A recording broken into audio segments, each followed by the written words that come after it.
Leesa Manion is the first woman and the first person of color elected as the King County prosecutor. She's only the fifth person to hold the office in the last 7 decades. Manion earned her law degree from Seattle U and spent the past 15 years as former prosecutor Dan Satterberg's chief of staff. Leesa, first of all, great to meet you and thank you for doing this. Thank you for having me. It's good to be here. And I know that you've spoken recently to some high school students in King County, and just let me get your impression of how that went. It was a great class. They were super engaged. So the teacher's name is Joseph Rome, and he invited me to speak to his criminal justice class. There were probably about 50 to 60 students in the room. They were paying attention. They had great questions. They were really engaged. I brought one of my deputy prosecuting attorneys with me, Zandy Evans. She's an alum of Mount Si High School, so it was really fun to have her there. Cool. It's so much fun to do that. I know there's not a ton of time to do it, but I appreciate the fact that you took the time to do it, and they appreciate it as well. And let's face it, the prosecutors of tomorrow and the attorneys of tomorrow are coming out of that class, and classes like that around the state. So. Oh, absolutely. And when you spend time with young people, you realize, like, that generation is coming up fast, yes. And soon I'll be out of the game and they'll be in it. Well, I don't know about that. It won't be that soon, but someday down the road. The other thing that really intrigued me was the way that you stepped into this job. Obviously came in with a ton of energy, a ton of knowledge, having been where you were before. But the first thing you did with all the people you would be surrounded by and working with is ask their opinion. Now that's a heck of a way to start, and obviously it worked, because from that you got a bunch of new ideas and were able to set up some committees and so forth. Well, you know, I'm so fortunate that I inherited a really strong and amazing team. I'm so proud of the lawyers and the legal service professionals in the office, and they're close to the work. So in meeting with them, both individually and in small groups, I mean, 3 main themes developed. You know, people wanted innovation in all parts of the office. There was a cry for additional leadership opportunities, and there was definitely a cry for additional training. You know, trial skills, supervisor training, professional development, race, equity, social justice. And so I felt if I can deliver on those 3 main themes, then I'm kind of hitting the ground running. And there are obviously the page after page of issues to jump into. One of them is the backlog of 4,000 cases. Where does one start with that? Well, we have been doing the work. So, you know, to explain the backlog for folks who don't know, the reason that number is so high is because every day of the pandemic, my lawyers were in the office filing cases, between 20 and 30 felony charges every day. At the same time, the pandemic closed our courts, right? The Supreme Court had to keep folks safe, so our system's ability to resolve cases came to a grinding halt. At the height, that backlog was about 6,100 cases. So now that it's down to 4,000, I mean, you can see that we've been systematically working through it. Pre-pandemic, our kind of pending case numbers around 3,000, 3,100. So we're close to getting back to pre-pandemic levels.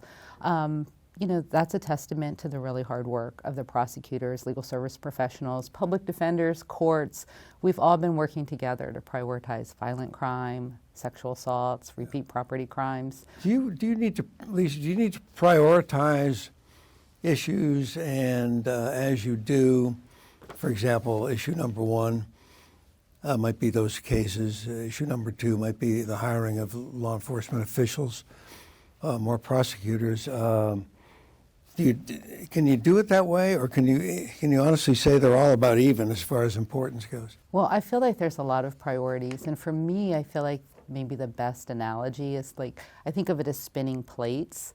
So you spin one plate and you get down the line and you have to go back and spin some others. Good point. Because they're all spinning at once and they're all important, and we don't want any of the plates to drop. That is excellent. You mind if I steal that quote from you? Please do. That would be super. So many of the things that the feedback you got was hunger for innovation, more training, leadership opportunities, and you have created leadership opportunities with some different committees. And the hiring process, I'm sure, is very tedious. How's that going? Well, I did announce the creation of 2 additional divisions in the office. So each of those divisions, gender-based violence and prevention, and economic crimes and wage theft, will each have a new division chief. Next week, we're interviewing for the gender-based violence division chief, and then the week after, we're interviewing for economic crimes. So I don't think of it as tedious. I think of it as really important. And we're bringing community to the table. We're going to have Teamster representation at the table, and also our deputy prosecutors at the table as part of that, because we all have to work together, and everyone has an opinion on who should lead those important divisions. And speaking of opinions, among the prosecutors, you're going to have opinions from top to bottom on what to do. First of all, with someone who commits a crime, is incarcerated. You've got different views. Some would say, throw away the key, and this person did this and that, throw away the key, forget it. Others would say, well, wait a minute. What about rehab? What about the possibility of this person having the second half of his or her life be better than the first? Or what about getting to it before they commit the crime? So there's all kinds of fixes in all 3 of those areas. It's very tough to prioritize what to do with each individual, correct? Well, you're right. There's work in each of those target areas. And there are people who are interested in work in each of those target areas, but maybe not all of those targeted areas. So, there are people who definitely care about diversion and prevention. There are people who care about having a fair and just system as people are going through the criminal justice process. And then there are definitely folks who care about prison reform and sentencing review work. And so we have room at the table for everyone who wants to make our system better. And prison reform obviously is on top of the mind for so many, talking about King County in particular, and even some of the other prisons around the state.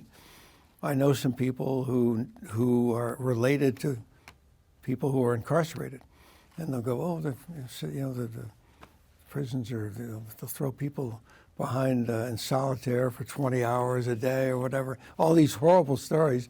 And to get to all that and fix it, that's a career in itself, and I'm sure you're targeting all that to try. Yeah, it's interesting because in years past, Department of Corrections, prison reform work wasn't in the traditional purview of the prosecuting attorney, because once someone's sentenced, it's kind of out of our hands. Right. But in modern times, prosecutors have been willing to step into that space and own all parts of our system. And I think we're also recognizing that if you're not giving people skills, when they leave the Department of Corrections, what have we actually corrected? And we will get better outcomes if we give people the tools to make different choices when they're released.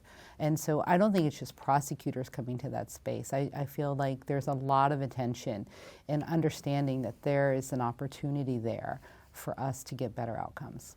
The other thing, too, and I've known this from being on the city council in Newcastle for a couple of years and trying to hire law enforcement officers, and I would guess in a big way in King County, that's I don't want to use the word problem, but it's definitely something you have to overcome.